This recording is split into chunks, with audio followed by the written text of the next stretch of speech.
Assalamualaikum warahmatullahi wabarakatuh. Selamat malam pemirsa, Anda menyaksikan Apa Kabar Indonesia Malam. Seperti biasa kami akan hadirkan dialog sama kami yang cukup menarik untuk Anda simak. Itu di mana kita tahu betul bahwa pengangguran dan juga kemudian pekerjaan ini menjadi dua isu penting saat ini, yaitu diharapkan oleh masyarakat dan juga menjadi perhatian dari pemerintah.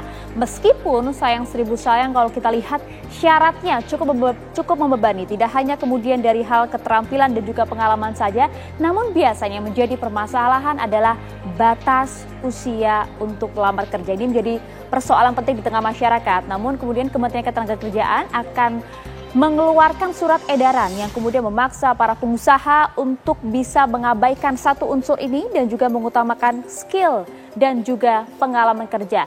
Pertanyaan penting muncul, mampukah kemudian para pengusaha ini akan patuh terhadap kebijakan yang dibuat oleh pemerintah, dalam hal ini Kementerian Ketenagakerjaan, sebatas surat edaran, bukan kemudian dari persuratan kementerian. Apakah kemudian ini menjadi salah satu hal yang bisa dilakukan? Kita akan membahasnya secara tuntas di Apa Kabar Indonesia Malam pada malam hari ini bersama dengan saya, Maria Segaf. Dan saya Tiara Harahap, pemirsa. Selain itu kita juga akan mengupdate informasi berkaitan dengan penyidik Polda Metro Jaya yang kembali menjadwalkan pemeriksaan terhadap Rizwan Syahipar dengan kasus dugaan ijazah palsu Joko Widodo. Yang kita ketahui sebelumnya pada minggu lalu, Rizwan Syahipar ini juga sempat manggil di panggilan pertama dan hari ini dilangsungkan pemanggilan dan juga pemeriksaan tersebut pada siang tadi. Informasi seluruhnya akan kami hadirkan untuk Anda pemirsa di Apa Kabar Indonesia Malam.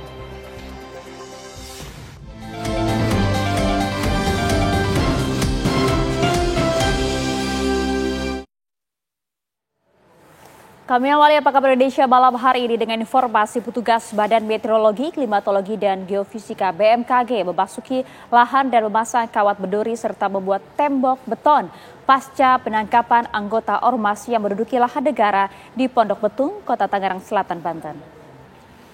Petugas Badan Meteorologi, Klimatologi, dan Geofisika BMKG memasang kawat berduri serta membuat tembok beton di lahan negara di Pondok Betung, Kota Tangerang Selatan, Banten, pasca dikuasai oleh Ormas. Petugas keamanan dari BMKG juga berjaga-jaga di lokasi lahan kosong untuk mencegah adanya penguasaan lahan lagi oleh Ormas. Sebelumnya pemirsa, polisi menangkap 17 orang anggota Ormas yang menduduki lahan BMKG di Pondok Aren, Tangerang Selatan, Banten. Belasan orang tersebut juga terindikasi melakukan modus pungutan liar dengan menguasai lahan tersebut. Penangkapan ini buntut laporan BMKG ke Polda Metro Jaya tentang penyerobotan lahan milik negara. Petugas kepolisian Polda Metro Jaya bersama Polres Tangerang Selatan langsung mendatangi lokasi. Dan tak menunggu waktu lama pemirsa, petugas pun ini juga langsung menyisir sejumlah orang di lokasi tersebut. Dari 17 orang yang ditangkap, petugas diantaranya 11 anggota Ormas dan 6 orang yang mengklaim sebagai ahli waris yang menduduki lahan tersebut. Selain itu petugas juga menurunkan atribut Ormas dan merobohkan bangunan tak berizin itu. Sebelumnya BMKG memastikan lahan tersebut sah milik negara berdasarkan sertifikat hak milik tahun 2003. Pemilikan tersebut telah dikuatkan oleh sejumlah putusan pengadilan berkekuatan hukum tetap, termasuk putusan Mahkamah Agung.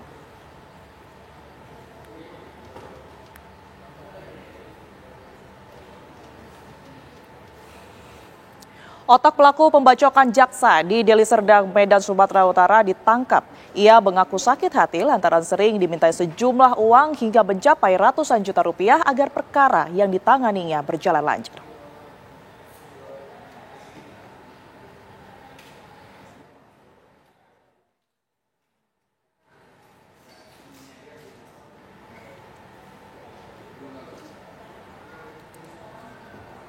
Dan pemirsa, kami akan coba menghadirkan informasi untuk Anda. Ini di mana saat ini hal tersebut terungkap usai Dedi Pranoto selaku kuasa hukum Kepot memberikan keterangan di depan Direktorat Kriminal Umum Polda Sumut. Dedi memaparkan secara rinci awal mula penyebab kasus pembacokan terjadi.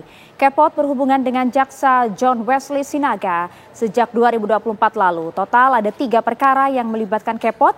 Seluruhnya pemirsa ditangani oleh korban hingga kemudian permintaan untuk meringankan hukuman pun terjadi. Di mana 2 kasus yang dilakukan Kepot adalah penganiayaan dan 1 lainnya merupakan pengerusakan. Puncak amarah pelaku ketika korban meminta diantar seekor burung yang diduga bernilai mahal. Alhasil, 2 eksekutor pun datang menemui korban di tempat kejadian perkara guna memberi peringatan keras terhadap korban. Sementara itu pemirsa, Kabid Humas Polda Sumut mengatakan antara korban dan pelaku sebelumnya memang saling kenal. Total 3 pelaku telah diamankan untuk proses lebih lanjut. Daripada pelaku, 3 orang pelaku yang sudah kami amankan, itu ALF itu sebagai yang menyuruh, kemudian SD alias G itu sebagai eksekutor, dan M alias B itu yang membantu, yang menyetir. Sampai saat ini untuk motif daripada penyerangan tersebut itu masih dilami oleh Direktorat Reserse Kriminal Umum Polda Sumatera Utara. Ya, untuk korban dan otak atau aktor intelektualnya sudah saling kenal. Direktorat Tindak Pidana Tertentu di Tepidar Barreskrim Polri berhasil mengungkap tindak pidana penyelundupan dan penjualan gading gajah yang telah diubah menjadi pipa rokok. Kasus ini terungkap lewat sebuah operasi yang dilakukan di 2 lokasi, yaitu Sukabumi, Jawa Barat dan Jakarta. Pengungkapan kasus ini berawal dari hasil patroli cyber yang menemukan akun media sosial memperdagangkan gading gajah secara ilegal. Berdasarkan hasil penyelidikan, polisi pun bergerak menangkap pelaku berinisial IR di wilayah Sukabumi, Jawa Barat. Dalam penangkapan ini, polisi mengamankan gading gajah dengan berat total 6,26 kg. Selanjutnya, pengembangan kasus mengarah kepada tersangka kedua, yakni berinisial EF di wilayah Jakarta Selatan. Di tempat itu, pemirsa, polisi turut mengamankan barang bukti gading gajah seberat 6,73 kg dan sebuah ponsel yang digunakan untuk transaksi ilegal. Selanjutnya, petugas juga menangkap 2 pelaku lainnya yang bertugas menjual pipa rokok dari gading gajah lewat media sosial TikTok. Pipa rokok dari gading gajah dijual dengan harga bervariasi. Total barang bukti pipa rokok dari gading gajah mencapai 300 lebih dan 8 gading gajah masih utuh.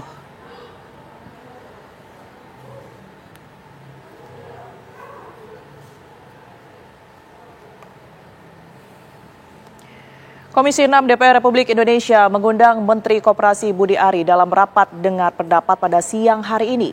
Adapun pada RDP ini membahas instruksi Presiden nomor 9 tahun 2025 mengenai pembentukan Koperasi Merah Putih. Menteri Koperasi Budi Ari Setiadi bersama Wakil Menteri Koperasi Ferry Juliantono mengikuti rapat kerja dengan Komisi 6 DPR RI Kompleks Parlemen Senayan, Jakarta.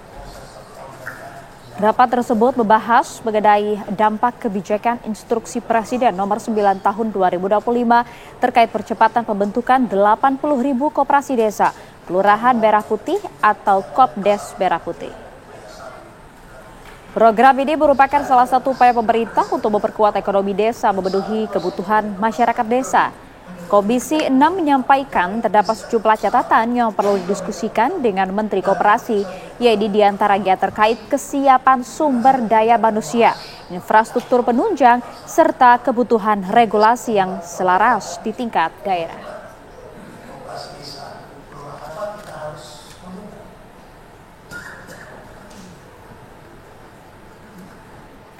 Penyidik Polda Metro Jaya kembali menjadwalkan pemeriksaan terhadap Rismon Sianipar terkait dengan dugaan ijazah palsu Presiden Joko Widodo.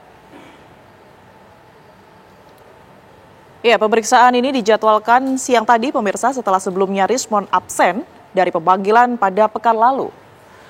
Setelah mangkir pada pekan lalu, hari ini Rismon Sianipar memenuhi panggilan Polda Metro Jaya. Rismon dipanggil untuk memberikan klarifikasi sebagai terlapor terkait peristiwa yang terjadi pada 26 Maret 2025 di kawasan Jakarta Selatan. Selain Rismon Sianipar, hari ini penyidik juga menjadwalkan pemeriksaan terhadap Roy Suryo. Sebelumnya, mantan Presiden Joko Widodo menempuh langkah hukum dengan membuat laporan ke Polda Metro Jaya pada 30 April lalu. Jokowi mengaku merasa dirugikan.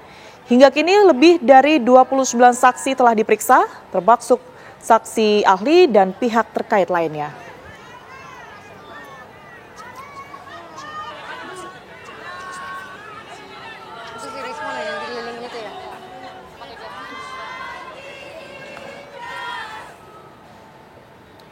Ya, kita akan update informasinya pemirsa berkaitan dengan pemeriksaan Rizmon Sianipar. Hari ini di Polda Metro Jaya sudah ada rekan kami Josephine Kezia yang berada di Polda Metro Jaya. Selamat malam Kezia, seperti apa kemudian hasil pemeriksaan terhadap Rizmon Sianipar hari ini dan juga pemanggilan ya terhadap Roy Suryo yang tadi dijadwalkan? Ya, Maria, Tiara dan juga pemirsa, hari ini Polda Metro Jaya menjadwalkan pemanggilan terhadap Rizmon Sianipar dan juga Roy Suryo.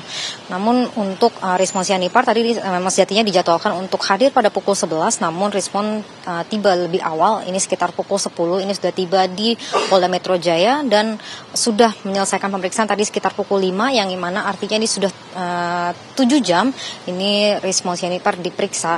Dan tadi kalau kami sempat menanyakan, memang ada sekitar 97 pertanyaan yang ditanyakan kepada Rizmon terkait video 26 Maret soal pencemaran dan fitnah terhadap Joko Widodo di media sosial atau pasal 310 dan 311 KUHP mengenai pencemaran nama baik dan juga fitnah. Kemudian ada banyak pertanyaan yang ditanyakan kepada Rizmon adalah seputar metode ilmiah yang digunakan Rizmon untuk meneliti dokumen-dokumen akademik milik Joko Widodo, termasuk lembar pengesahan skripsi dan juga ijazah milik Jokowi. Kemudian ada beberapa pertanyaan yang memang tidak dijawab oleh Rizmon karena tidak sesuai dengan pokok klarifikasi, kemudian tidak dialami, didengar atau dilihat sendiri sesuai dengan ketentuan KUHP begitu. Namun kuasa hukum juga menyatakan bahwa hari ini Rizmon Sianipar ini hadir di Polda Metro Jaya dengan statusnya sebagai undangan untuk melakukan klarifikasi, bukan sebagai saksi maupun sebagai terlapor.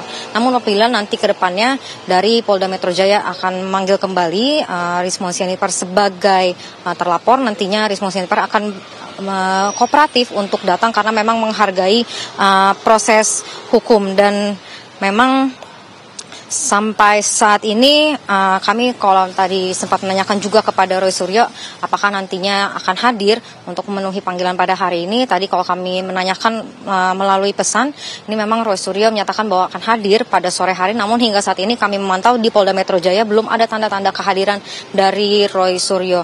Dan sebagai informasi bahwa sampai saat ini sudah ada 29 saksi yang diperiksa mengenai polemik ijazah milik Presiden RI ke-7 Joko Widodo, dan juga sebelumnya Bareskrim Polri menyatakan bahwa ijazah milik Presiden RI ke-7 Joko Widodo adalah asli dan Jokowi merupakan benar mahasiswa dari Universitas Gadjah Mada, Fakultas Kehutanan. Demikian, kembali ke studio. Baik, terima kasih laporan kepada Josephine Kezia langsung dari Polda Metro Jaya, Jakarta. Terima kasih. Informasi lainnya pemirsa, Presiden Prabowo Subianto menghadiri sidang pleno konferensi tingkat tinggi KTT ke-46 Perhimpunan Bangsa-Bangsa Asia Tenggara atau ASEAN yang berlangsung di Kuala Lumpur Convention Center hari ini. KTT ASEAN kali ini mengusung tema Inclusivity and Sustainability sebagai bentuk komitmen negara-negara Asia Tenggara dalam memperkuat kerjasama yang inklusif dan berkelanjutan di tengah berbagai tantangan global. Prosesi dimulai dengan kedatangan para kepala negara dan pemerintahan dari seluruh negara anggota ASEAN yang kemudian ini melakukan sesi foto bersama. Sidang secara resmi dibuka oleh Perdana Menteri Malaysia Anwar Ibrahim. Prabowo hadir didampingi sejumlah pejabat dari Kabinet Merah Putih, dan kehadiran Prabowo di forum regional ini menegaskan komitmen Indonesia untuk terus memperkuat integrasi kawasan serta menjalin hubungan yang stabil dan saling menguntungkan di Asia Tenggara.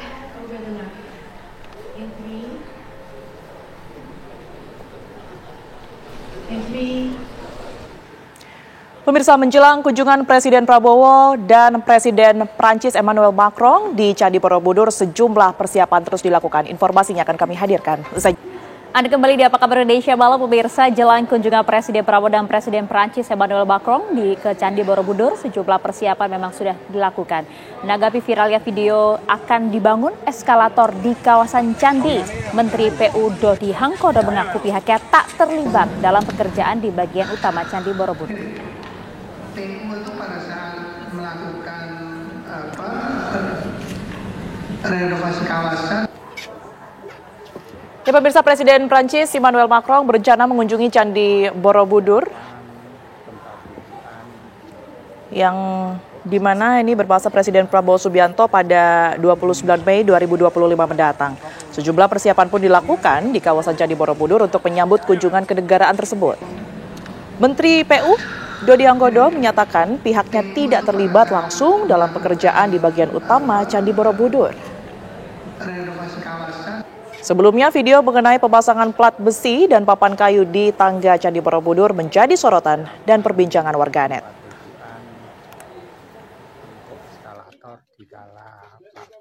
Saat melakukan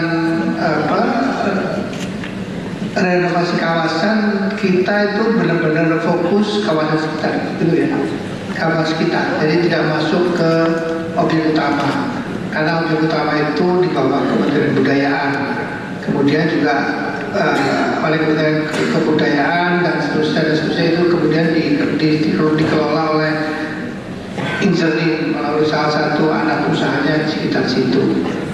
Apakah untuk kedatangan Presiden Prancis ini Inzalin atau anak usahanya akan membangun eskalator? Saya terus terang bisa jawab.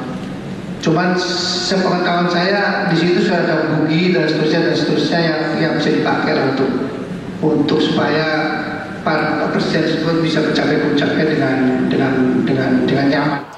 Pemirsa, sidang lanjutan kasus dugaan suap pergantian antar waktu Harun Masiku dan perintangan penyidikan dengan terdakwa Sekjen PD Perjuangan Hasto Kristianto kembali digelar hari ini.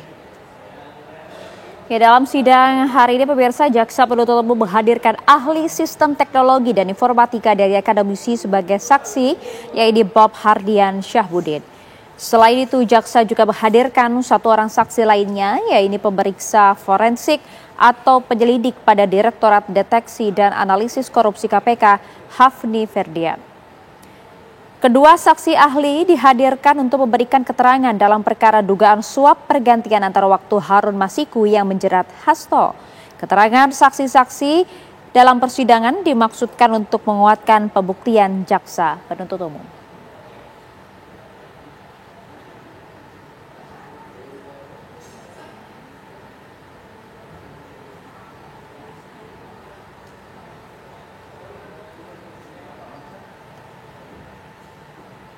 Pemirsa, praktik pemerasan yang dilakukan oknum pejabat Kementerian Ketenagakerjaan terhadap calon tenaga kerja asing terbongkar dari hasil penyelidikan Komisi Pemberantasan Korupsi. Ya, kasus ini menjadi ironi pemirsa kala izin kerja para TKA justru dijadikan ladang memperkaya diri para pejabat di tengah sulitnya anak bangsa mencari pekerjaan di negeri sendiri.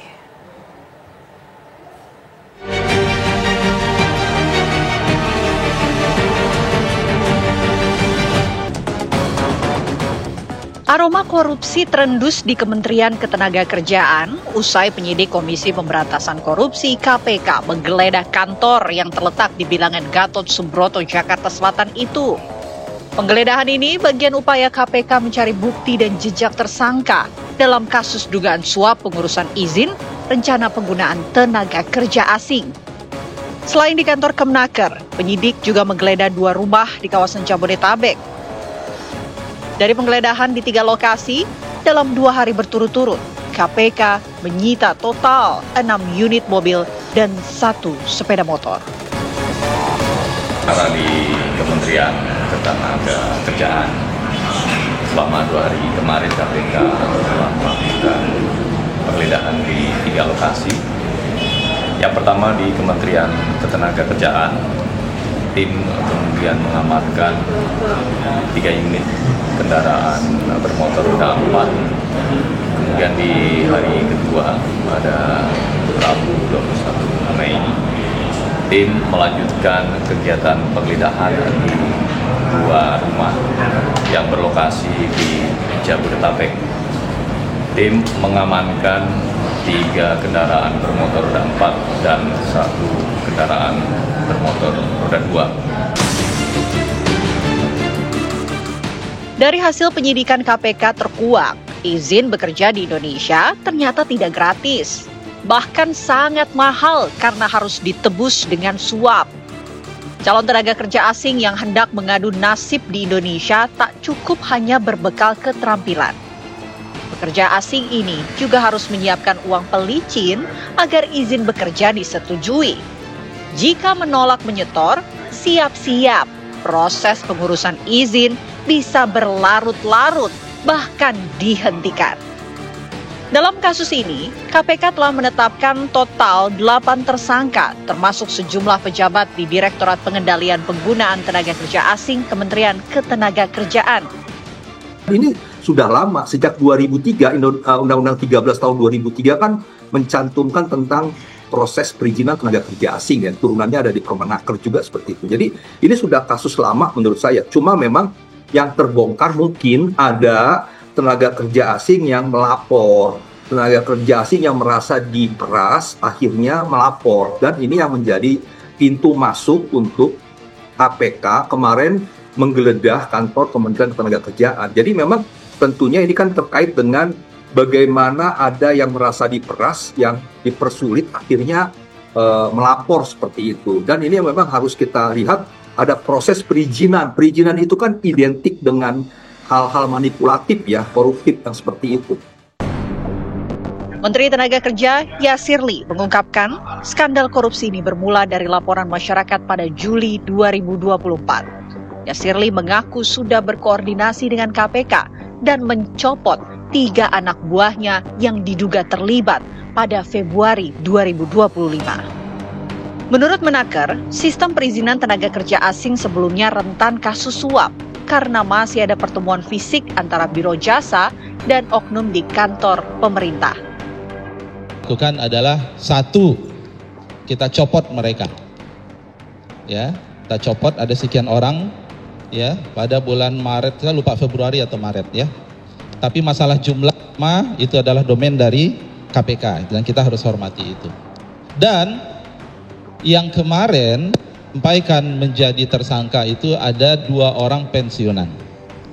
Karena kami sangat sadar bahwa layanan terkait dengan izin tenaga kerja asing ini rentan. Masih ada kemungkinan terjadinya pertemuan antara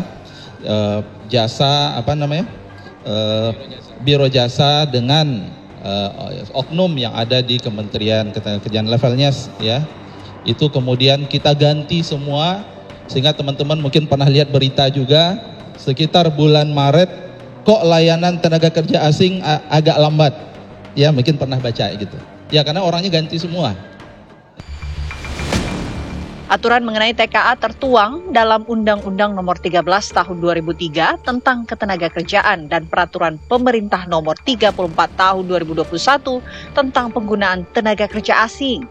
Dalam aturan ini, setiap pemberi kerja yang merekrut TKA wajib mengantongi rencana penggunaan tenaga kerja asing atau RPTKA yang disahkan pemerintah pusat. Dokumen RPTKA itulah yang ditenggarai menjadi ATM tikus-tikus nakal di kementerian. Pemerasan yang dilakukan oknum pejabat ini diduga sistematis dengan memanfaatkan celah dari birokrasi perizinan yang rumit. Bukan hanya mencoreng institusi Kementerian Tenaga Kerja, tapi juga mencoreng citra Indonesia di mata internasional. Kami akan agendakan karena masa sidang kita tinggal beberapa hari ke depan. Setelah ini kami memasuki masa reses, nanti kita lihat kalau memang sebegitu mendesaknya kita akan jadwalkan selama masa reses. Nanti di level pimpinan akan dibicarakan terkait pemanggilan terhadap Menteri Tenaga Kerja. China itu kan menanamkan modal, yaitu menyertai juga dengan teknologinya, menyertai juga dengan sumber daya manusianya. Pekerja di China itu sudah jenuh, artinya banyak mereka sekarang menggunakan robotik yang tenaga kerjanya sekarang bekerja di luar negeri. Akhirnya pekerja Indonesia menjadi penonton. Nah ini kan yang kita terus berharap pemerintah memang membolehkan adanya tenaga kerja asing, iya gitu. Tetapi memang harus sesuai dengan kriteria, dengan spesifikasi regulasi yang ada. Jadi pemerintah nggak boleh melanggar regulasinya sendiri. Terbongkarnya skandal suap izin tenaga kerja asing ini menjadi ironi. Kala pejabat kementerian yang bertanggung jawab terhadap persoalan tenaga kerja malah sibuk memperkaya diri dengan memuluskan tenaga kerja asing bekerja di tanah air.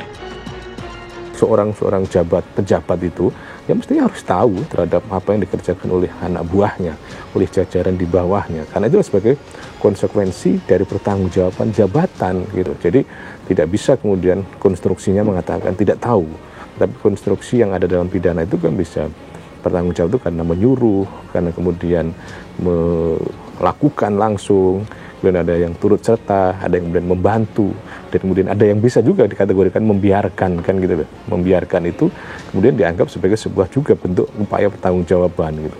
Jadi harapannya adalah bahwa perlu ditelusuri tentang pihak-pihak yang bertanggung jawab terhadap praktek seperti ini gitu loh. Di tengah sulitnya anak bangsa mencari kerja, semestinya kasus ini diusut tuntas. Sudah saatnya oknum-oknum nakal penghambat uang haram menikmati dinginnya buih.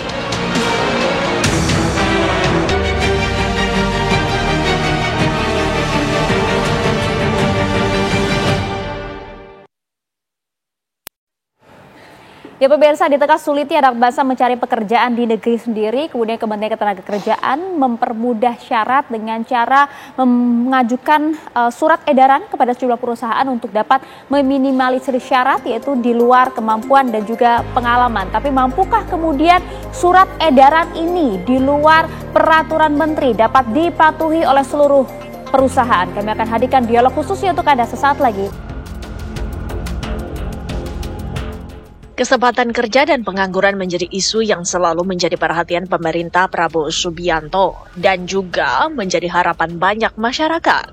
Berdasarkan data Badan Pusat Statistik, tingkat pengangguran terbuka pada Februari 2025 tercatat sebanyak 7,28 juta orang atau meningkat 1,11% dibandingkan pada Februari 2024 yang hanya 7,20 juta. Pemerintah tentu berupaya untuk menekan angka pengangguran dan membuka lapangan kerja sebanyak-banyaknya. Tak heran, kemudian setiap kali ada lowongan kerja termasuk penyelenggaraan job fair, orang berbondong-bondong dan rela mengantre demi memperoleh kesempatan bekerja. Namun sayang, lowongan yang tersedia kerap kali terbatas jumlahnya dengan sejumlah persyaratan yang tak jarang membuat pelamar mengurungkan niatnya. Sebut saja syarat penampilan menarik, pembatasan usia, hingga status perkawinan. Keterampilan dan pengalaman kerja terkadang menjadi faktor kesekian untuk dilirik penerima kerja.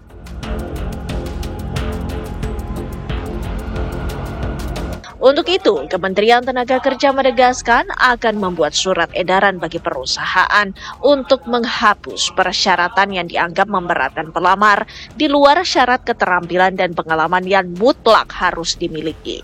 Namun publik bertanya, apakah perusahaan mau mengikuti aturan yang sebatas surat edaran, bukan peraturan menteri? Mungkinkah perusahaan dalam negeri mengadopsi pola rekrutmen di negara lain yang mengutamakan skill calon tenaga kerjanya?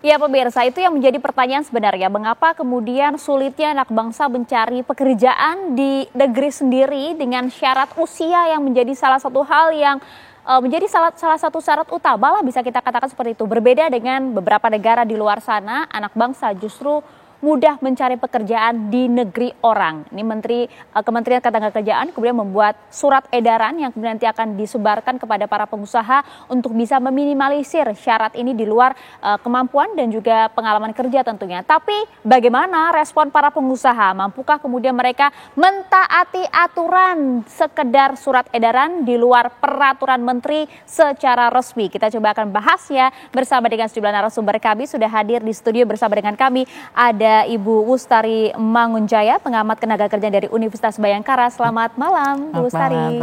Terima kasih sudah hadir, Ibu. Ya, kita juga ingin hadirkan pula dan sapa ada Ketua Hubungan Antar Lembaga Apindo, ada Pak Sarman Simanjorang. Selamat malam, Pak Sarman.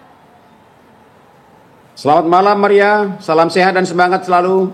Salam sehat, terima kasih atas waktu Anda di tengah kesibukan dengan berbagai acara advokasi di Minahasa. Terima kasih, Pak Sarman. Dan juga nampaknya sudah tersambung bersama kami langsung. Ini ada Wakil Menteri Ketenagakerjaan, ada Pak Immanuel Ebenezer. Selamat malam Pak Wamen, terima kasih sedang perjalanan ke studio nampaknya nih. Iya, selamat malam. Kita OTW studio, macet Jakarta. Makin ramai ini kalau ada Pak Wamen di sini. Kami tunggu Pak Wamen ya. Karena begini Pak Wamen, kalau kita lihat ini salah satu ide yang kita sambut baik, cukup positif pula kemudian di mata para pelamar kerja saat ini. Tapi kemudian muncul pertanyaan Bapak, mengapa kemudian kebijakan atau aturan ini dibuat melalui surat edaran? Itu pertanyaan awal, Pak Wamen, silakan. Oke, terima kasih. Kalau kita bikin permen kan masih lama, harus ini A, B, C, D, F, G dan sebagainya, harus ada sinkronisasi dan sebagainya. Nah, untuk menuju ke sana, kita langsung bikin aja yang namanya surat edaran. Artinya ketika untuk membuat peraturan menteri atau permennya itu tidak terlalu susah lagi. Sama halnya kemarin soal yang SE penanti jasa. Nah, itu kan ujung-ujungnya nanti menjadi peraturan menteri. Gitu. Kita doakan aja semua ini kan niat cepat kita ya dalam melihat persoalan-persoalan di bawah. Gitu. Kemarin kan sudah ngeluarin surat edaran terkait penanaman jasa. Nah, semua udah banyak pelaku-pelaku usaha melakukan pengembalian. Nah, hari ini juga kita besok mudah-mudahan dalam minggu ini ya surat edaran itu keluar agar ada kepastian buat para pencari kerja, karena banyak anak-anak muda atau ibu-ibu muda yang umur 35, 36, 37 mereka punya skill, akhirnya terbentur untuk mencari kerja, ada syarat-syarat itu. Yang akhirnya menurut kami itu salah satu pemberi kontribusi angka pengangguran dan juga angka kemiskinan. Nah, dalam hal ini negara harus hadir lah ya, karena kan kita tidak mau melihat PAK-ansi gitu persoalan ini. Ternyata banyak ya persoalan yang soal umur lah, lantas syarat good looking lah, syarat belum menikah lah, kemudian syarat tinggi badan, apa dia relevansinya dengan dunia kerjanya. Nah, untuk itu kita mengambil sebuah sikap terkait persyaratan pencari kerja ini, dan saya yakin lah pelaku usaha pasti mendukung, kan kita juga sedang melindungi para industri dan juga pelaku usaha. Oke, gitu. Pak Wamen, terima kasih banyak gerak cepatnya Pak Wamen dan juga Kementerian Ketenagakerjaan dengan hal ini. Tapi begini Pak, Anda kalau kemudian melihat di lapangan, memang seperti apa sih? Apakah ini menjadi benturan besar bagi para pelamar kerja kita saat ini? Apa yang kemudian dilakukan oleh para pengusaha dengan syarat-syarat mereka yang ketat, Pak Wamen? Salah satu benturannya akhirnya itu mempunyai dampak angka pengangguran. 7,4 juta angka pengangguran kita. Gitu loh. Akhirnya mereka yang udah lay off mau nyari kerja ya udah hilang harapan, karena ada aturan-aturan yang sebetulnya malah menambah angka kemiskinan dan menambah angka pengangguran. Nah, untuk itu nanti kita juga setelah buat essay kita akan kumpulkan HRD kumpul agar aturannya harus ditaati. Toh ini juga kan bagus buat bangsa ini ke depan. Kita yakin lah para pengusaha juga ingin membangun negara ini lebih baik. Nah, salah satu syaratnya ya mari sama-sama kita mengurangi angka pengangguran juga angka kemiskinan. Biar ke depan Indonesia itu lebih maju. Karena kan Pak Presiden jelas sikapnya ya, selain berpihak kepada pengusaha, beliau juga berpihak terhadap para buruh dan pekerja dan rakyat secara keseluruhan. Kalau Anda tadi sampaikan bahwa para pengusaha juga tentunya ingin berkontribusi bagi negara, salah satunya lewat ini. Langsung saja kalau gitu, mumpung ada pengusahanya kok yang tersambung bersama kami, kita tanya Pak Sarman, bagaimana responnya dengan surat edaran ini? Jangan persulit para pelamar kerja.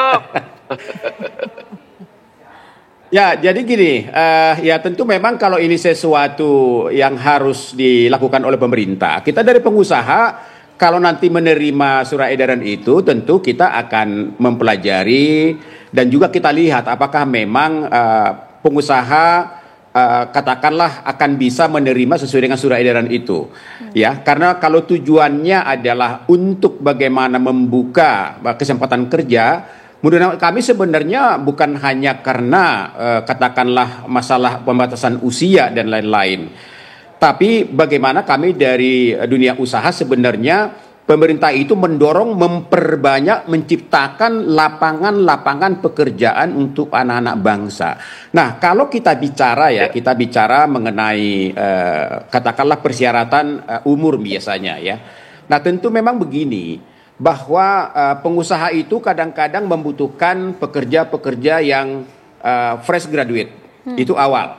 Itu biasanya adalah untuk kaderisasi.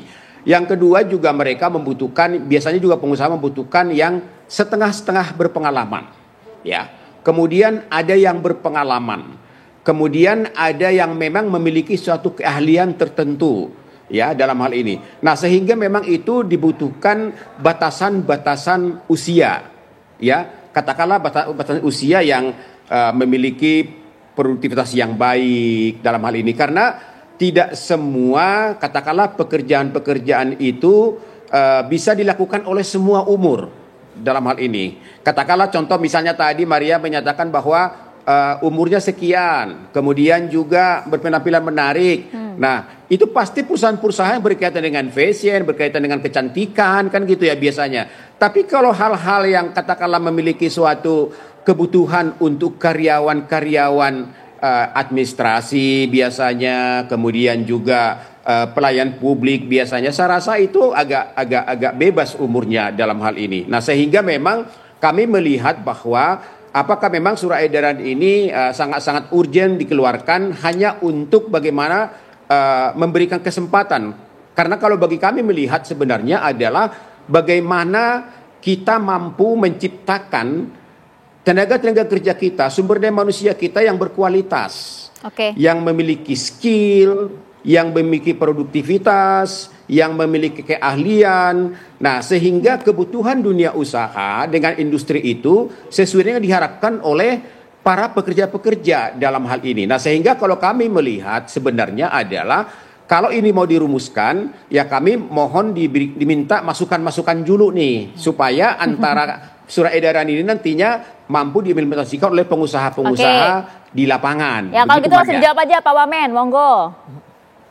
Ya, soal itu saya yakin apa yang menjadi regulasi ini pasti itu tidak memberatkan para pelaku usaha dan juga pengusaha. Tadi skill itu menjadi standar, kompetensi dan sebagainya. Tapi kan banyak juga kawan-kawan yang sudah umur 40, mereka punya skill, punya pengalaman dan sebagainya. Ketika layoff tidak bisa mendapatkan kesempatan bekerja lagi karena ada ketentuan menjadi syarat umum di industri-industri itu, gitu yang akhirnya mereka juga hilang harapan untuk mendapatkan masa depannya dan sebagainya. Dan untuk ini kita sebagai negara harus mampu menciptakan iklim industri yang lebih baik lah, yang bersahabat. Tidak mau juga kita, nggak mungkin lah yang jelas pasti SE ini tidak memberatkan pengusaha. Tadi standarnya udah pasti itu ya, kompetensi, skill dan sebagainya. Nah, kita bahkan lebih naikin lagi, harus memiliki integritas. Gitu loh, itu yang paling penting. Jangan sampai nanti kita hanya ngebuka doang tapi tidak punya standar tadi skill itu wajib, karena kan kadang-kadang kebutuhan industri itu kan basisnya ada yang skill, kompetensi dan sebagainya, tapi kalau tidak dibarengi dengan integritas kan hancur juga. Jadi itu menjadi ketentuan dasar kita nanti dalam membuat SE ini Pak Pak Simon, Pak Sarman gitu. Jadi saya yakin banget lah 100% tidak memberatkan untuk para industri atau pelaku usaha. Kami juga kan, kita nih pemerintahan Pak Prabowo ini kan sedang gencar-gencarnya lah kita harus bersahabat dengan para pengusaha, karena dampak dari perang tarif Donald Trump kita bisa mengevaluasi dan berkaca lah. Jangan sampai kita dengan pelaku usaha ini memberatkan dengan aturan-aturan yang malah merugikan para pengusaha, kemudian izin-izin yang memberatkan. Nah, maksud saya kan ini sudah luar biasa lah ya, pemerintah Pak Prabowo itu bersahabat sekali dengan pengusaha. Dia juga tidak mau, jangan sampai mentang-mentang kita bersahabat dengan pengusaha, tapi pengusaha juga tidak mau berkolaborasi dengan pemerintah terkait misalnya para pencari kerja gitu loh. Pak Wamen. Jadi ya saya yakin sekali lah ini yang tidak begitu mendapat resistensi. Memang nanti kita akan ajak komunikasi kawan Apindo ya. Gitu. Oke Pak Wamen, artinya ini kan sebenarnya ikhtiar baik begitu ya dari pemerintah, tapi nampaknya pengusaha ya tidak menolak, tapi nampaknya juga agak maju mundur begitu ya dengan surat edaran ini. Bu Wustari menanggapinya seperti apa? Kami tahan dulu ya Bu ya, usai jeda. Sesaat lagi kami akan kembali untuk Anda pemirsa. Ya pemirsa, kita sebenarnya ingin tahu ya, apakah kemudian inisiatif yang kemudian diajukan oleh pemerintah saat ini dalam hari ini adalah Kementerian Ketenagakerjaan terkait dengan syarat bagi para pelamar kerja agar tidak dipersulit selama ini yang faktanya nampaknya ditemukan begitu. Tapi kita ingin tanya dulu kepada masyarakat nih Bu ya, sudah ada rekan kami yang akan kemudian mewawancari sejumlah anak muda, para pelamar kerja, begitu ya, responnya seperti apa. Tapi sebelum ke mereka, kayaknya ke Bu Ustari dulu, Bu. Karena begini, Bu. Kalau Ibu melihat ya, Bu, ya seperti ini, respon Ibu seperti apa sih? Apakah ini kemudian sudah tepat surat edaran yang pasti akan dipatuhi oleh para pengusaha, atau justru nampaknya bisa jadi kucing-kucingan nanti para pengusaha? Oke, satu dulu ya, pendapat saya tentang apa yang disampaikan oleh Kementerian Tenaga Kerja. Saya rasa kalau tadi dikatakan bahwa ini adalah untuk meningkatkan peluang kerja. Kalau saya justru melihatnya ini adalah merupakan pengejawantahan dari DEI ataupun IEO, Equal Employment Opportunity, di mana kalau secara internasional itu sudah diterapkan lama, ya, dan di Indonesia itu enggak. Ya, hanya memang di sini kenapa kok barangkali dari pihak pengusaha itu ini karena mungkin satu nambahin kerjaan, ya. Oke, nanti dia harus lihat ini. Yang harus diperhatikan di sini itu adalah persyaratan boleh as long as itu sesuai dengan persyaratan jabatan atau persyaratan kerja. Kalau memang kayak pramugari dia harus tinggi badan, boleh. Tapi kalau yang ini ya enggak, ya kan enggak perlu itu. Nah, itu yang kadang-kala jadi istilahnya hantam kromo gitu ya, semuanya. Padahal kalau tadi orang mau nyari supir truk, emangnya perempuan nggak bisa? Ya kan? Ini juga, atau kayak ada posisi waktu itu saya kebetulan juga bergerak di bidang pencari tenaga kerja gitu ya, usia mencari ya untuk direksi udah 65 ya, saya lihat ini oke. Ditanya sama waktu itu yang minta, kamu pakai usia enggak, karena memang dianya bisa. Ya udah, kalau dia bisa lolos di seleksinya, bisa lolos di wawancaranya, ya monggo gitu. Makanya as long as itu sesuai dengan persyaratan jabatan. Nah, mungkin di sini ya belum ketemu nih ya antara si pengusaha sama ini, dipikirnya kalau nanti ini semua saya harus nerima orang yang udah nenek-nenek gitu ya atau gitu. Padahal kan kalau memangnya dia nggak punya skillsnya itu ya nggak bisa juga gitu. Artinya kan pengalaman dan juga keterampilan itu menjadi nomor satu kan. Betul. Tapi di luar kemudian batasan usia, batasan jenis kelamin, batasan tinggi badan, fisik, Bu, itu mungkin diterapkan kan di tanah air? Saat ini saya lihat masih banyak. Ya, masih banyak, dan itu sebenarnya juga belum mulai aja sudah di-cut gitu loh. Ya, mereka belum ngikutin seleksi aja udah di-cut baru duluan. Tahap screening administrasi benar, gitu ya. Udah di-cut duluan, padahal kan nggak benar ya.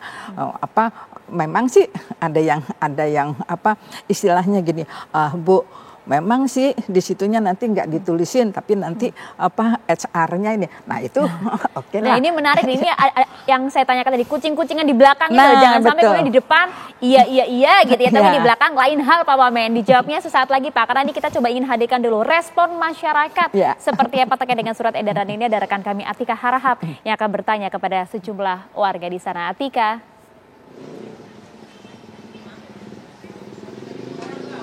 Ya, selamat malam Arya Segaf dan juga pemirsa. Memang benar sekali, baru-baru ini melalui Wakil Menteri Ketenagakerjaan begitu ya, mengatakan bahwa akan menghapuskan syarat pelamar kerja untuk berpenampilan menarik ataupun good looking dan juga minimal usia bagi para pelamar. Hal itu disampaikan langsung oleh Wakil Ketenagakerjaan Immanuel Ebenezer pada saat menutup Job Fair 2025 beberapa hari yang lalu. Hal itu dinilai menyulitkan bagi para pencari pekerja dan juga dinilai tidak relevan untuk kompetensi yang dibutuhkan dari para calon pelamar. Hal tersebut tentunya menjadi polemik dan juga menjadi fokus bagi warga di tanah air begitu ya. Dan kami akan menanyakan langsung begitu, lantas seperti apa tanggapan dari masyarakat soal minimal usia dan juga good looking bagi para pencari kerja. Selamat malam Mbak dengan Mbak siapa? Rina. Mbak Rina, maaf mengganggu sebentar ya Mbak. Ini kan disampaikan kemarin baru-baru saja dari Wakil Kementerian Ketenagakerjaan bahwa nantinya akan menghapuskan syarat good looking atau berpenampilan menarik dan juga minimal usia bagi para pencari pekerja. Hal tersebut bagaimana tanggapannya Mbak? Setuju atau tidak? Setuju banget sih. Kenapa tuh Mbak? Ya soalnya kan kita nggak pernah bisa memilih ya mau dilahirkan cantik atau ganteng gitu, dan itu saya rasa juga mendukung prinsip kesetaraan, non diskriminasi juga gitu. Yang penting sih lebih kalau menurut saya kayak kompeten sih atau punya pengalaman gitu.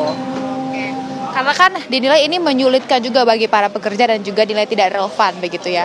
Lantas seperti apa harapannya dari Mbak Rina sendiri pribadi begitu ya terhadap perusahaan-perusahaan yang menerapkan syarat tersebut?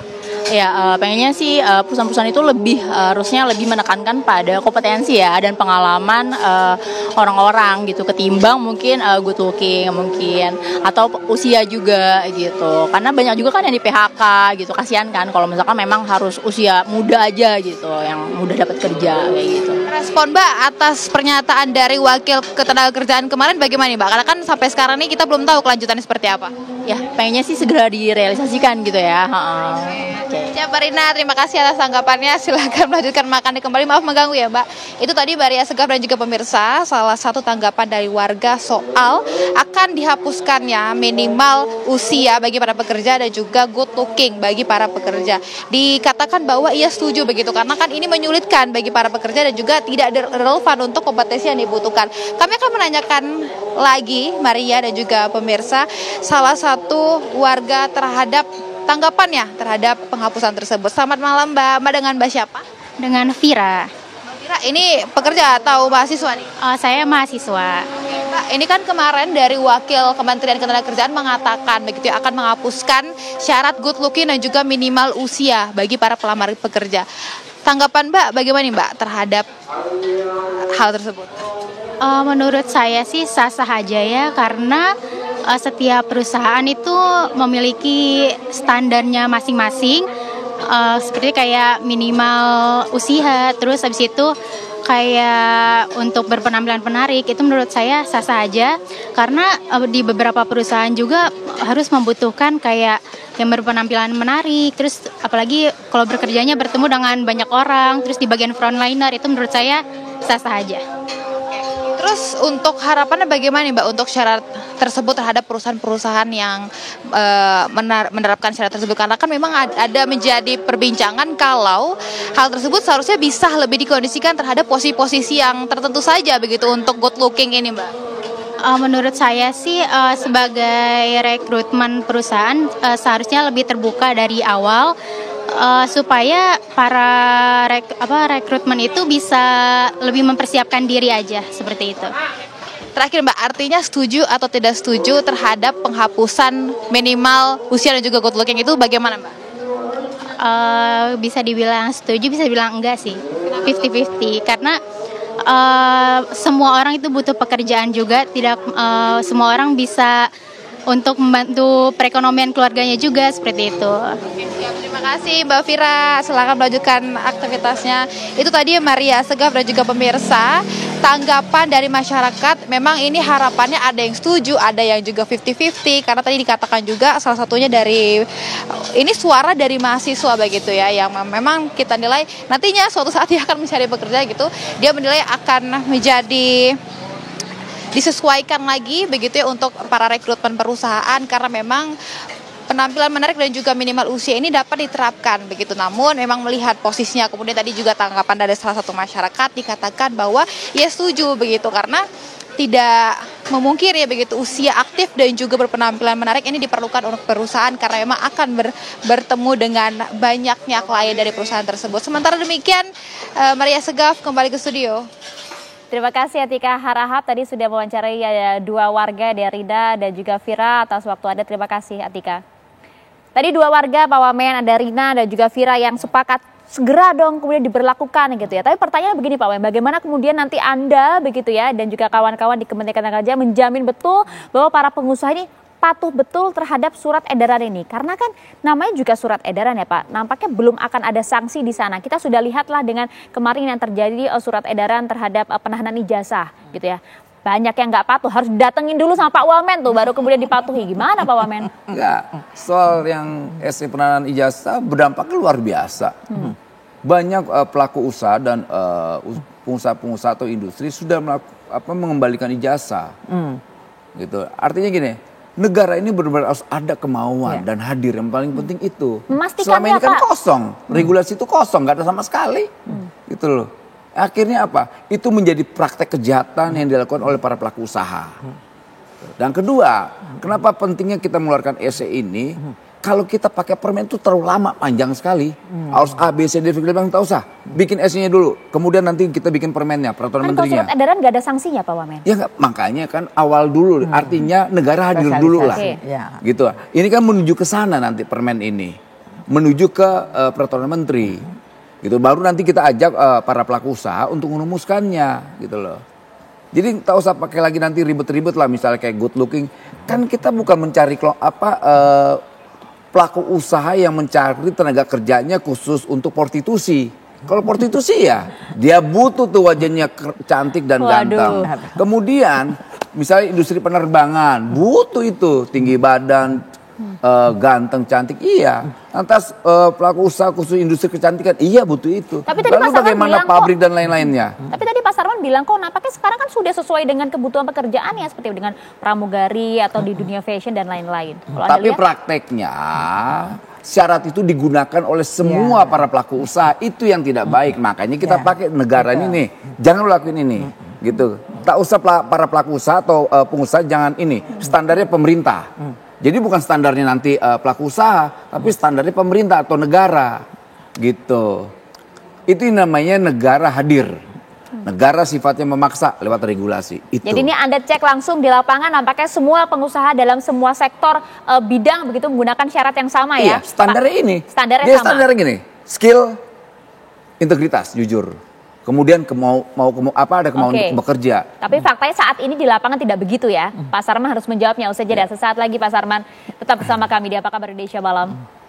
Ya, karena ini cukup penting sekali seperti tadi kalau kita dengar suara-suara masyarakat, ada Rina dan juga ada Vira menyatakan ini mempersulit mereka selama ini syarat ini negara justru memang harus hadir dan juga para pengusaha juga harus kooperatif. Karena faktanya kami hadirkan data untuk Anda pemirsa, ini ada data pengangguran dari tahun 2020 hingga tahun 2025.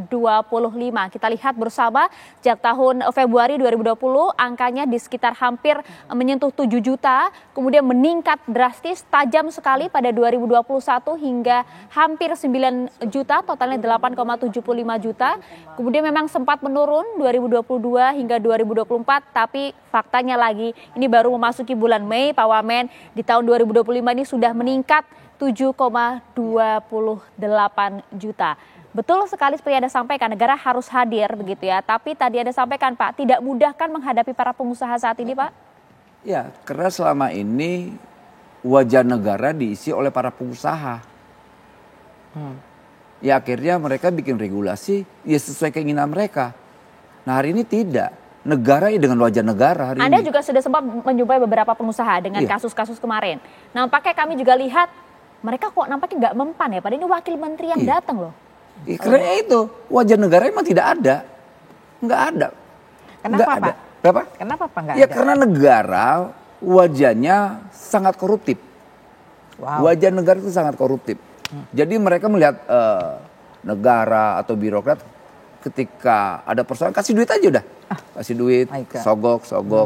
Nah di eranya presiden kita Pak Prabowo Gibran, budaya itu harus kita habisin. Kenapa? Kita mau punya semangat membangun Indonesia lebih baik. Itu dia Makanya kita ajak semua pengusaha, buruh, siapapun lah ya, untuk sama-sama membangun negara ini.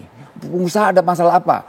Pak, kami ada persoalan izin, regulasi yang memberatkan kami. Ya sudah, kita tarik semua tuh. Kemudian apa lagi? Nih ormas-ormas berwajah preman, kita berantas. Nah, ada dong kompensasi untuk negara. Apa? Pertama selain pajak apa?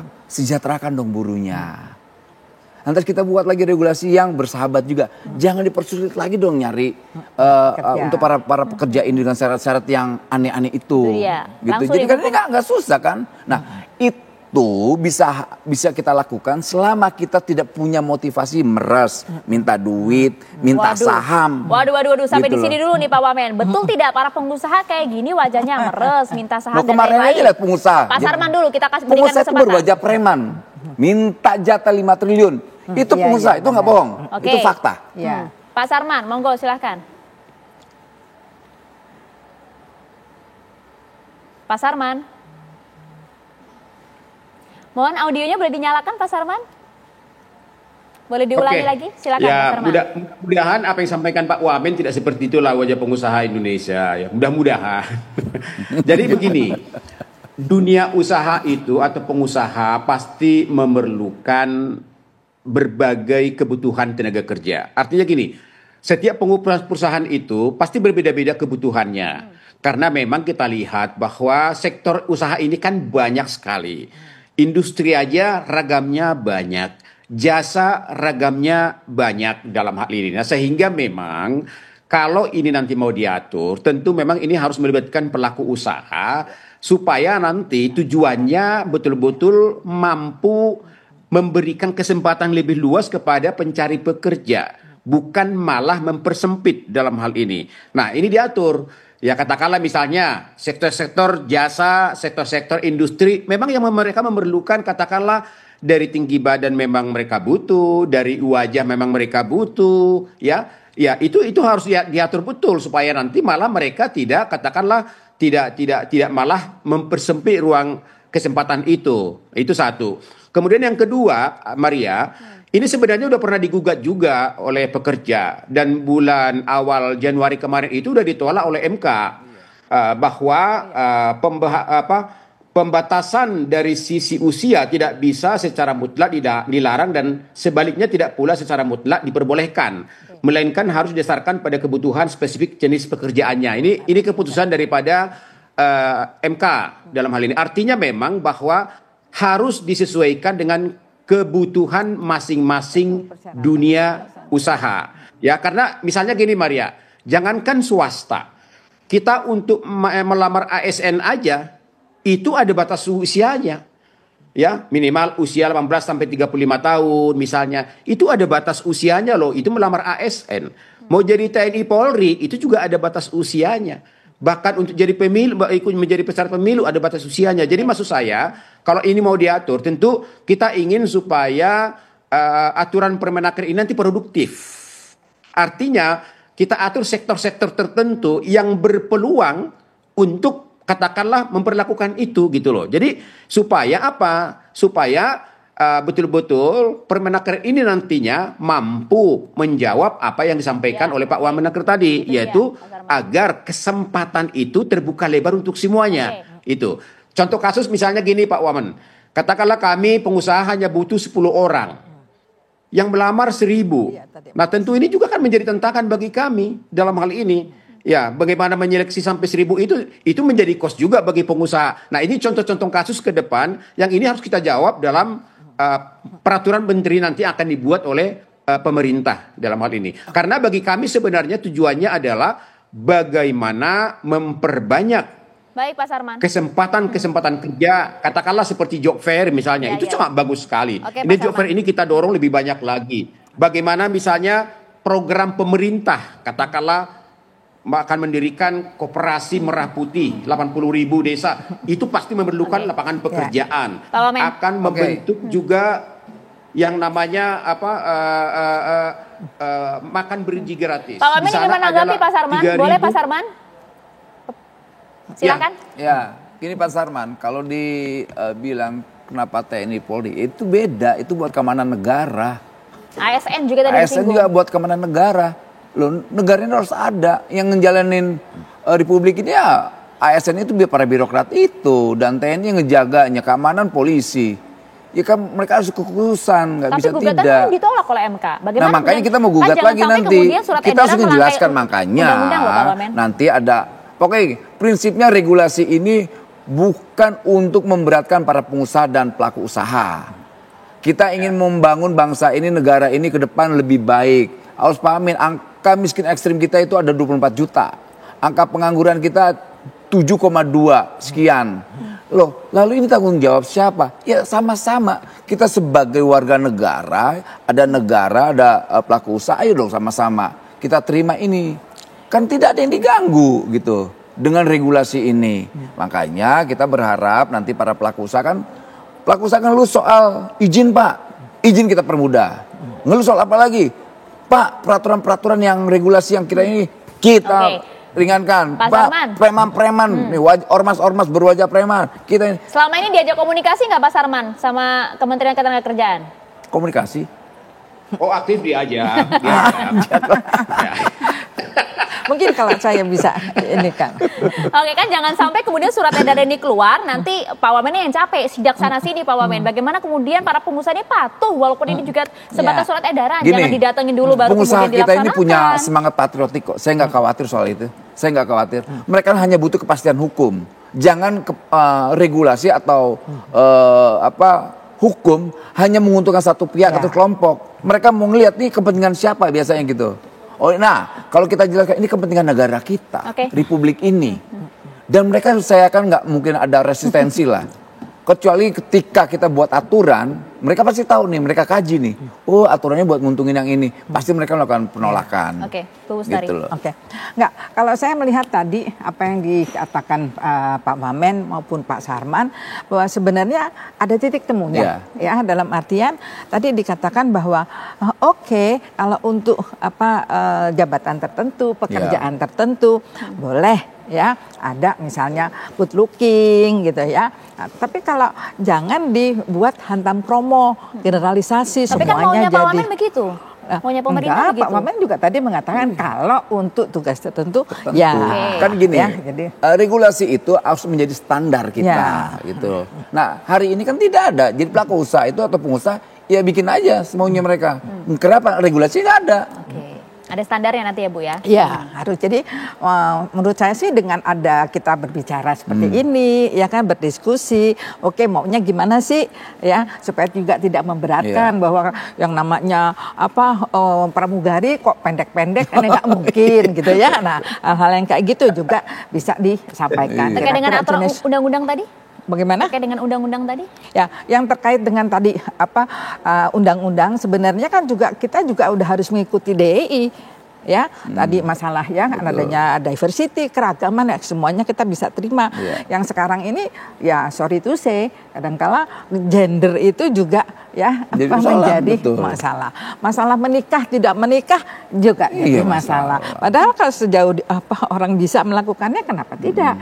Gitu ya. Bahkan disabilitas tertentu sebenarnya juga nggak apa-apa. Negara gitu. Sudah memberi ruang buat kawan-kawan disabilitas. Jadi itunya mungkin kita lebih sit and talk deh ya sama pengusaha supaya tahu gimana sih sebenarnya worried-nya ya para pengusaha. Kalau Ibu dan melihat sebenarnya maksudnya ketakutannya apa sih para pengusaha ini? Takutnya satu, nanti kebanyakan semua pada ngelamar ya. Jadi nggak chaos, terus kemudian juga biayanya jadi lebih banyak kalau untuk seleksi ya kan, itu juga kerjaan ya. Mereka juga nggak mau, kalau bisa langsung aja deh dari rekrutmen udah langsung dapat, padahal kan nggak begitu. Oke, banyak juga yang bilang memang para pengusaha ini maunya yang fresh graduate aja nih, yang bisa dibayar murah. Ada yang bilang gitu bisa tuh, begitu juga. Memang begitu ya? modusnya. Bisa begitu. Modusnya begitu. Pengusaha-pengusaha yang nakal ya, tapi ya nakal ya. Bukan Pak Sarman pasti ya? Bukan, di Apindo itu bagus-bagus. Bagus. Kalau yang banyak pelaku usaha nakal banyak. Tapi yang di Apindo enggak. Di anggota Pak Sarman tuh bagus-bagus. Kita kan ngecek semua. Oke, tapi bagaimana Pak Sarman Anda melihat hal ini? Memang banyak loh ternyata para pengusaha yang modus-modusnya ada aja. Akal-akalan di belakang ada saja Pak Sarman. Ya artinya gini, itulah mungkin yang perlu diatur nantinya dalam Permenaker yang akan kita buat bersama. Makanya kami sangat berharap nantinya Pak Wamen supaya nanti juga kami dilibatkan atau diminta masukan ya, supaya produktif di lapangan untuk mengantisipasi ya apa yang dikhawatirkan oleh Pak Wamen tadi. Jadi ya kita nggak tahu, kita kan dari Apindo juga kan nggak mungkin juga bisa melihat semuanya. Tapi siapa tahu Pak Wamenaker melihat ada praktik-praktik seperti itu, ya kita bikinlah aturan-aturan, tapi juga jangan yang kaku gitu loh. Jangan sampai mempersempit ruang itu. Tapi bagaimana jangan sampai ada diskriminasi lah dalam hal ini. Di luar tadi kebutuhan-kebutuhan tertentu tadi. Kalau memang itu kesempatan bisa, kenapa enggak?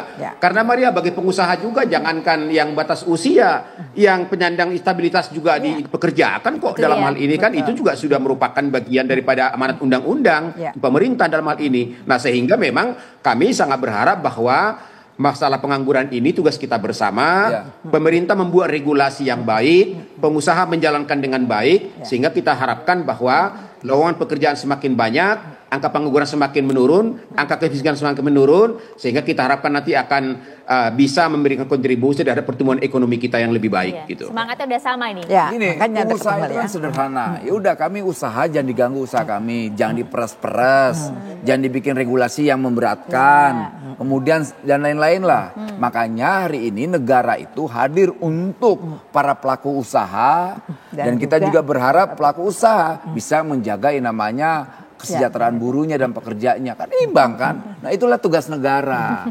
Nah kenapa saya selalu sampaikan negara itu harus hadir. Bentuk hadirannya apa? Dengan regulasi. Tapi kenapa negara harus memaksa? Ini pasti akan dijadikan peraturan menteri kan? Tidak hanya bentuk surat edaran. Itu nanti ujungnya menjadi permen.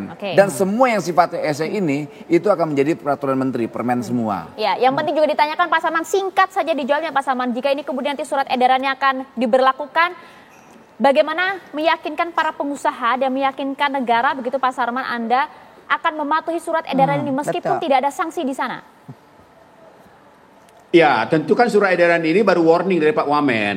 Artinya surat edaran ini mengisyaratkan bahwa akan ada nantinya peraturan Menteri Tenaga Kerja yang nanti mengikat dan ada sanksi dalam hal ini. Tentu kami dari pengusaha akan mempelajari, akan menerima, walaupun ini masih bersifat himbauan. Karena kan mungkin lebih teknis tidak ada di sana. Tapi nanti kalau di Permenaker pasti akan lebih teknis lagi gitu loh. Mungkin akan kita buatkan bagaimana sektor-sektor A, B, C, D, E, jasa tertentu A, B, dan C misalnya yang boleh dan yang tidak. Ya nanti kita sampaikan di sana. Kalau surat edaran ini kan baru satu lembar kan. Artinya baru sifatnya himbauan dalam hal ini gitu. Meskipun himbauan tapi Apindo akan patuh ya? Oh iya. Kita akan laksanakan. Nah, sudah kami pegang itu ya, kami akan laksanakan. Ini nanti bisa dijadikan bahan sama Pak Wamen kalau sidak-sidaknya. Semoga sesuai dengan apa yang disampaikan. Gini, Maria, dengan catatan tentu memang kita sangat berharap bahwa pemerintah juga harus betul-betul concern bagaimana kita menciptakan SDM pekerja-pekerja kita yang produktif, yang memiliki kompetensi, yang memiliki skill yang baik, sehingga kebutuhan dunia usaha, kebutuhan daripada jasa industri kita sesuai dengan diharapkan dengan ketersediaan lapangan pekerjaan oleh para calon pekerja kita. Sepakat. Terima kasih banyak Pak Wamen atas waktu bersama kami, Bu Ustadi. Terima kasih Pak Sarman. Terima kasih selamat melanjutkan kegiatan aplikasinya di Minahasa. Salam untuk rekan-rekan di sana. Dan itu tadi dialog kami, Tiara. Ya, Maria dan juga pemirsa, informasi selanjutnya akan kami hadirkan di Apa Kabar Indonesia Malam, yakni perayaan kemenangan Persib sebagai juara Liga 1 diwarnai aksi perusakan fasilitas Stadion Gelora Bandung Lautan Api GBLA oleh support. Ada kembali di Apa Kabar Indonesia Malam, pemirsa. Pembongkaran kios pedagang di area Stasiun Pasuruan, Jawa Timur diwarnai aksi protes oleh para pedagang.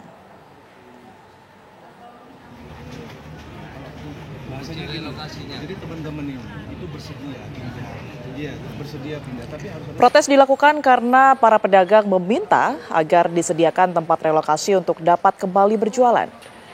1 unit alat berat dikerahkan untuk melakukan pembongkaran puluhan kios yang berdiri di lahan Stasiun Pasuruan. Satu persatu pedagang akhirnya merapikan barang dagangan mereka sebelum dibongkar oleh petugas. Para pedagang mengaku belum memiliki tempat baru untuk kembali berjualan. Pihak KAI menjelaskan melakukan penertiban dengan tujuan agar wilayah stasiun tidak kumuh atau kotor sehingga memberikan kenyamanan kepada masyarakat.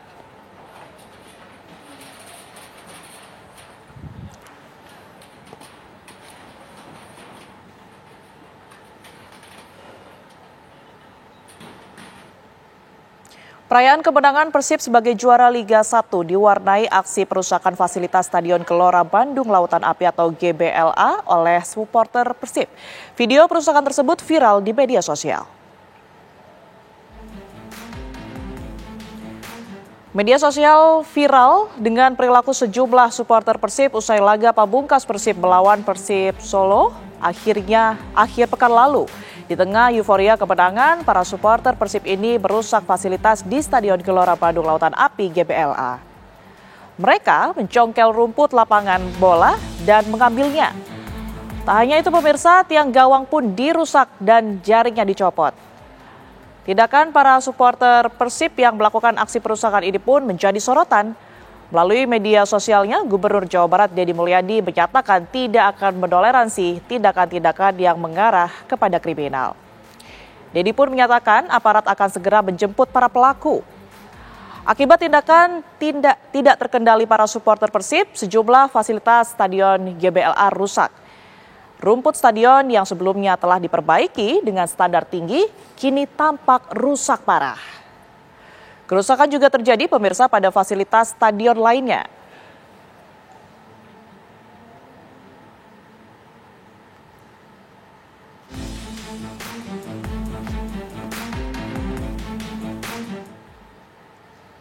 Sebuah jembatan apung buatan masyarakat yang dibangun atas Sungai Citarum di kawasan Balenda, Kabupaten Bandung nyaris roboh terbawa arus sungai.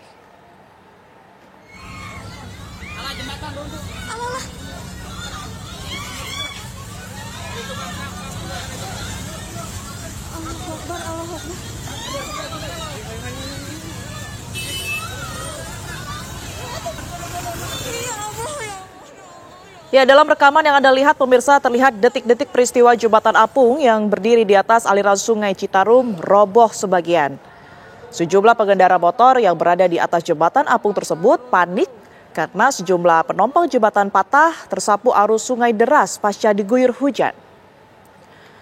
Tidak ada korban dalam kejadian ini, namun 2 unit sepeda motor milik pengendara sempat tersangkut di bagian penopang jembatan yang patah sebelum akhirnya bisa dievakuasi oleh warga. Menurut Kapolsek Balenda, jembatan ini sudah dibangun oleh warga sekitar sejak tahun 2019 dan merupakan jembatan ilegal yang dimanfaatkan untuk mencari keuntungan pribadi dari sekelompok orang.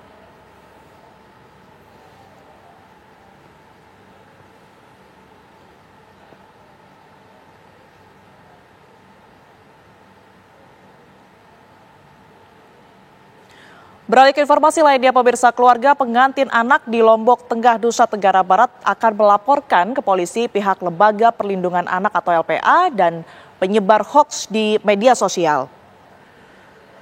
Pihak keluarga pengantin yang viral karena menikah di bawah umur berencana melaporkan balik pihak Lembaga Perlindungan Anak LPA, termasuk pihak yang menyebarkan berita hoaks di sosial media terkait pernikahan tersebut. Pihak keluarga merasa keberatan dengan laporan pernikahan atau menikahkan anak di bawah umur, dan mereka pun juga melihat tidak ada unsur pidana dalam pernikahan tersebut karena tidak ada paksaan dari siapapun. Menurut pihak keluarga, LPA berupaya melakukan kriminalisasi terhadap 2 hukum rujukan, yaitu hukum adat dan syariat Islam. Sementara itu, pemirsa, pihak kepolisian Polres Lombok Tengah sudah menerima laporan Lembaga Perlindungan Anak soal pernikahan anak usia dini ini. Selanjutnya, para terlapor termasuk keluarga beserta kedua pasangan pengantin akan segera dipanggil ke Polres Lombok Tengah untuk dimintai keterangan.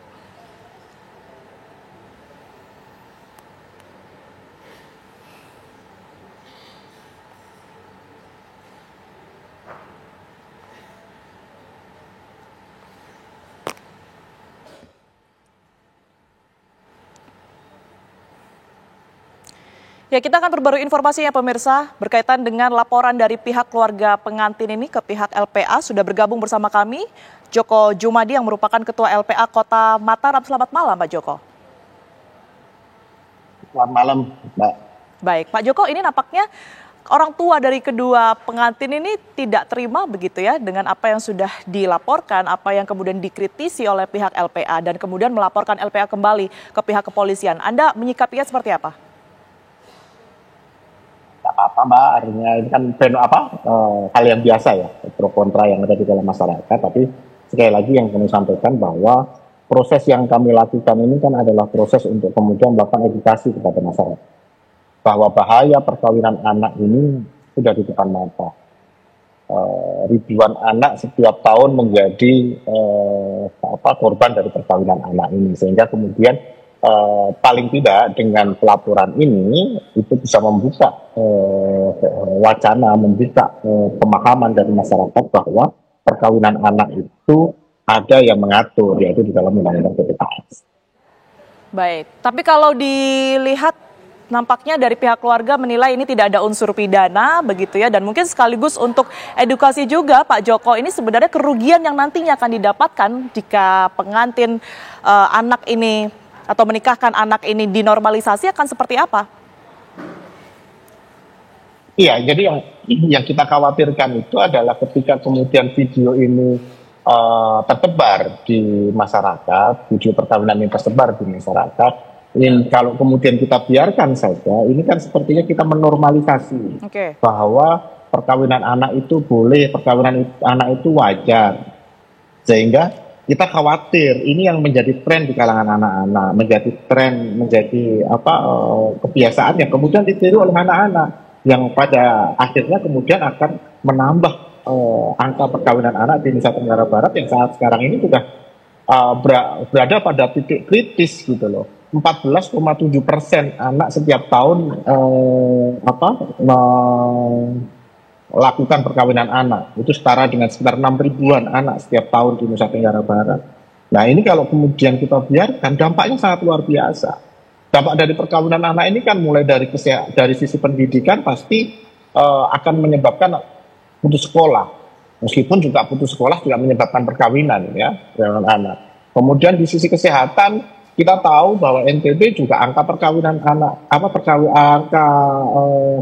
kematian ibu bayi itu juga tinggi, stunting juga masih menghantui, yang juga itu disebabkan oleh perkawinan anak.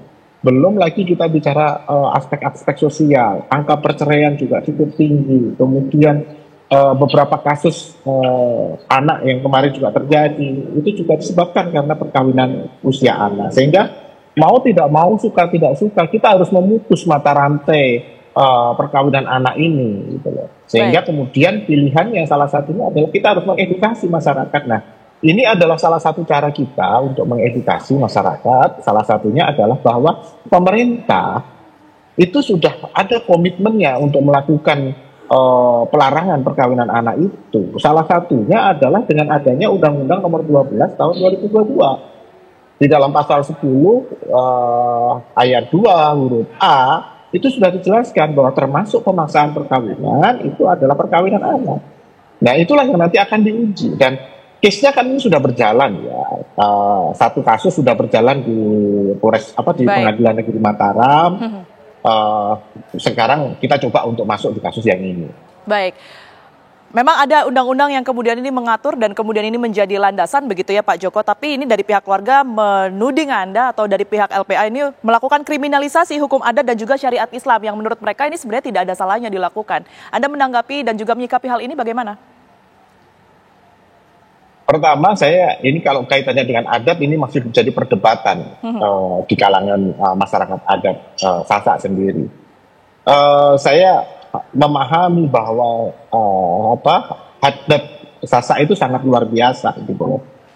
Dalam konteks proses perkawinan itu ada syarat-syarat seseorang untuk bisa menikah. Dalam sisi agama sama juga. Dalam sisi agama syarat pernikahan itu akil balik. Tidak hanya balik saja, tapi harus ada akilnya.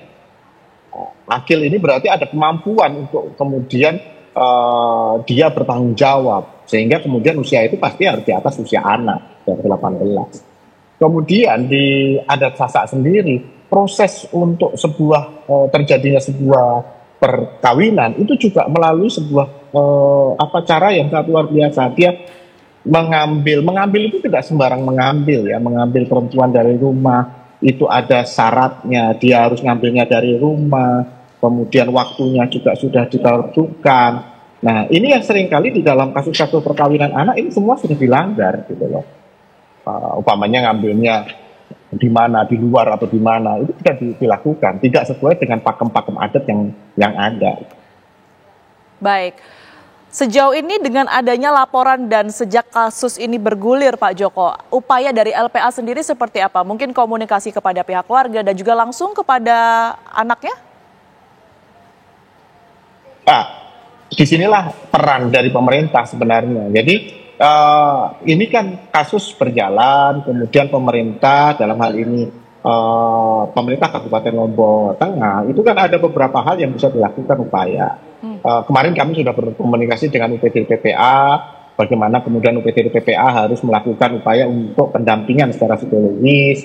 Kemudian harusnya kan ini anak kan putus sekolah ya Mbak ya, anaknya baru kelas 1 SMP dan kemudian dia harus menikah. Maka seharusnya Dinas Pendidikan harus turun tangan untuk kemudian melakukan advokasi bagaimana anak kembali ke sekolah. Kemudian kaitannya dengan anak usia yang baru 14 tahun secara medik, secara kesehatan, dia juga perlu pendampingan supaya kemudian kalau bisa diusahakan untuk penundaan penundaan kehamilan, sehingga kemudian ini juga harusnya turun adalah teman-teman dari Dinas Kesehatan.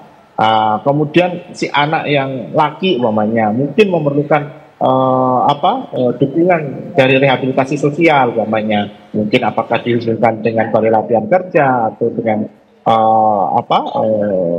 pembinaan di lembaga sosial untuk kemudian meningkatkan kemampuan keterampilannya, itu harusnya bisa dilakukan juga oleh teman-teman di dinas sosial gitu loh. Jadi tidak semuanya ketika ada kasus kemudian harus LPA semua yang turun. Ini ada fungsi pemerintah yang harus jalan. Jadi pemerintah bagaimana kemudian juga ikut terlibat di sini gitu loh.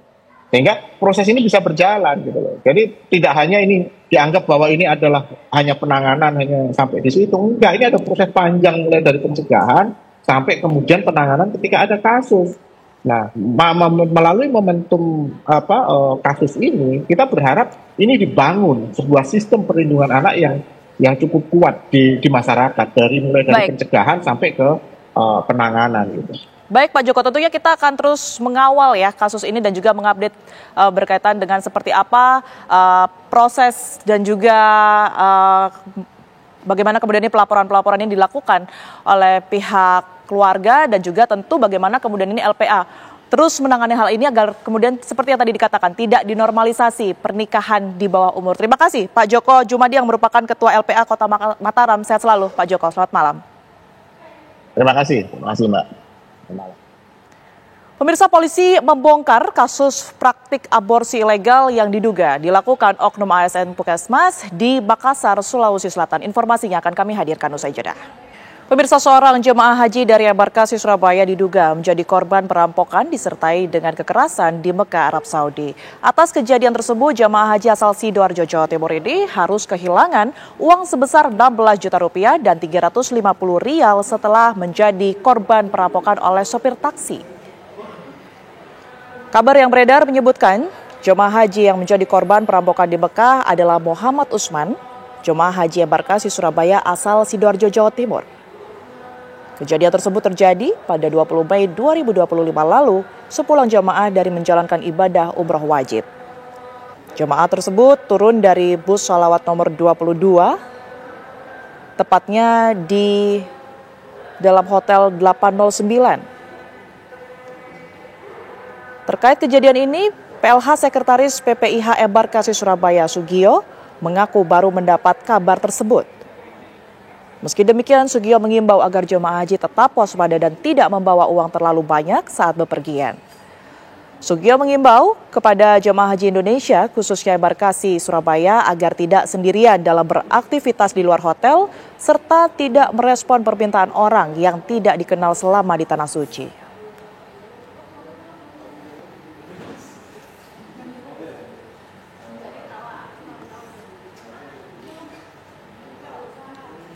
Jemaah haji Indonesia yang sakit di Tanah Suci dan memerlukan perawatan intensif akan dirawat di Rumah Sakit Arab Saudi.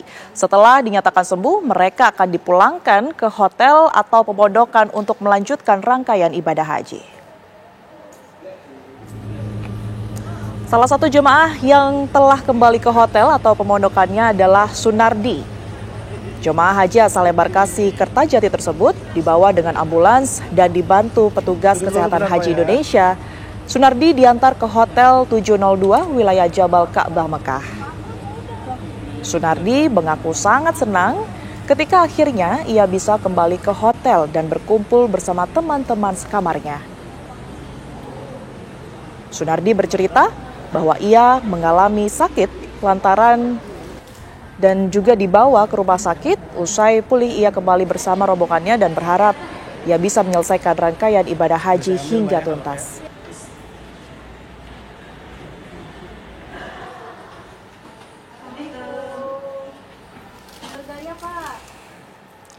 Kita beralih ke informasi berikutnya. Pemirsa, Polda Metro Jaya mengungkapkan sebuah ormas PP selama 7 tahun menguasai lahan parkir di RSUD Tangerang Selatan. Direktur Reserse Kriminal Umum Polda Metro Jaya, Kombes Pol Wirasatya, menyebut dalam tiap tahunnya ormas tersebut bisa mengantongi uang hingga 1 miliar rupiah dari bisnis parkir tersebut. Polisi mengatakan ormas tersebut mengantongi 7 miliar rupiah selama 7 tahun sejak tahun 2017. Hal itu diketahui polisi setelah membuat hitungan berdasarkan jumlah rata-rata kendaraan yang parkir di lahan itu dalam setiap harinya. Dalam sehari, pemirsa, ada sekitar 600 kendaraan roda 2 dan 170 roda 4. Mei 2025, kami kemarin membuat penghitungan rata-rata jumlah kendaraan di dalam satu hari. Petugas Badan Meteorologi, Klimatologi, dan Geofisika BMKG memasuki lahan dan memasang kawat berduri serta membuat tembok beton pasca penangkapan anggota ormas yang menduduki lahan negara di Pondok Betung, Kota Tangerang Selatan, Banten. Petugas Badan Meteorologi, Klimatologi, dan Geofisika BMKG memasang kawat berduri serta membuat tembok beton di lahan negara di Pondok Betung, Kota Tangerang Selatan, Banten pasca dikuasai oleh ormas. Petugas keamanan dari BMKG juga berjaga-jaga di lokasi lahan kosong untuk mencegah ada penguasaan lahan lagi oleh ormas.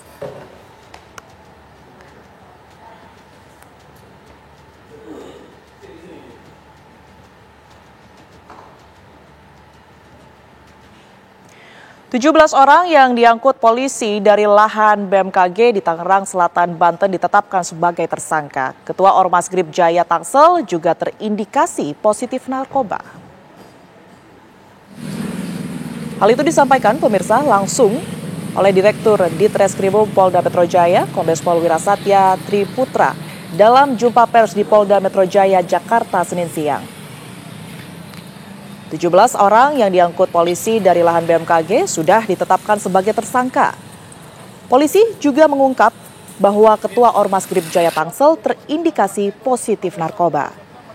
Sebanyak 17 orang ditangkap polisi pada Sabtu kemarin di lahan milik BMKG di Jalan Pondok Betung Raya, Pondok Aren, Tangerang Selatan. Belasan orang itu terdiri atas anggota Grip Jaya hingga pihak yang mengaku ahli waris lahan.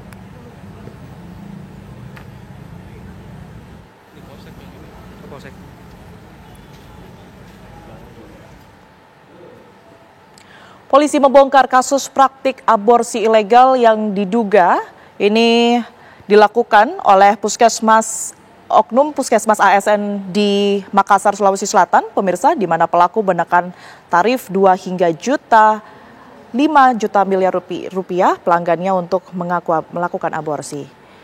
Praktik aborsi ilegal yang diduga dilakukan oleh oknum ASN Puskesmas dibongkar Resmob Polda Sulawesi Selatan. Penggerebekan dilakukan di salah satu penginapan di Jalan Urip Sumoharjo, Makassar yang diduga sebagai tempat praktik aborsi. Di lokasi ini petugas meringkus pria berinisial SA, 44 tahun, seorang oknum ASN petugas salah satu puskesmas. Petugas juga mengamankan obat-obatan yang diduga digunakan pelaku menjalankan praktik aborsi. Menurut polisi, pelaku SA beraksi di sejumlah penginapan agar tidak terendus oleh petugas. Pelaku berkenakan tarif 2 hingga 5 juta rupiah kepada pelanggannya yang melakukan aborsi. Ya, dari hasil pengembangan polisi kemudian mengamankan seorang mahasiswi S2 berinisial CI, 23 tahun, dan rekannya perempuan CA di 2 lokasi berbeda di Makassar.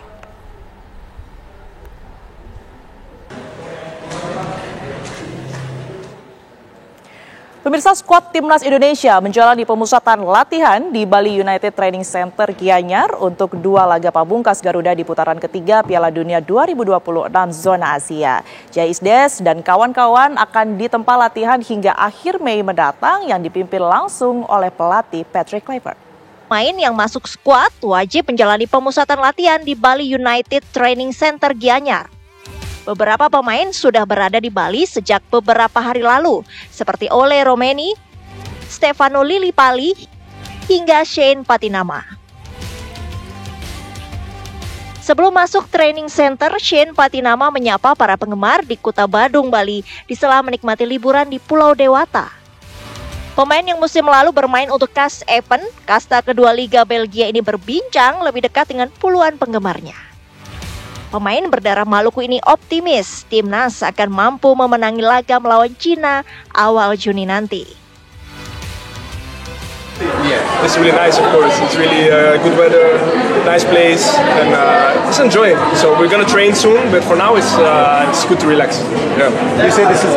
Yeah, we have to win 2-0, whatever. Like it doesn't matter what the score is. If we win, we win. That's the most important thing. Pemain lainnya yang membagikan pesan jelang bergabung pemusatan seperti Tom Haye, gelandang timnas Indonesia itu berangkat ke Bali pada Sabtu waktu setempat. Tim Merah Putih akan menjalani pemusatan latihan di Bali hingga akhir Mei. Ya, informasi tadi sekaligus menutup apa kabar Indonesia malam hari ini pemirsa. Saya Tiara Harap. Dan saya Maria Segaf, kita berdua pamit pemirsa, tapi jangan kemana-mana karena sesaat lagi Anda dapat menyaksikan program Fakta bersama dengan Kristanti Yosefa yang akan mengangkat kasus mutilasi anak pada ibunya di wilayah Cianjur, Jawa Barat. Sesaat lagi untuk Anda, kami berdua pamit. Terima kasih, sampai jumpa.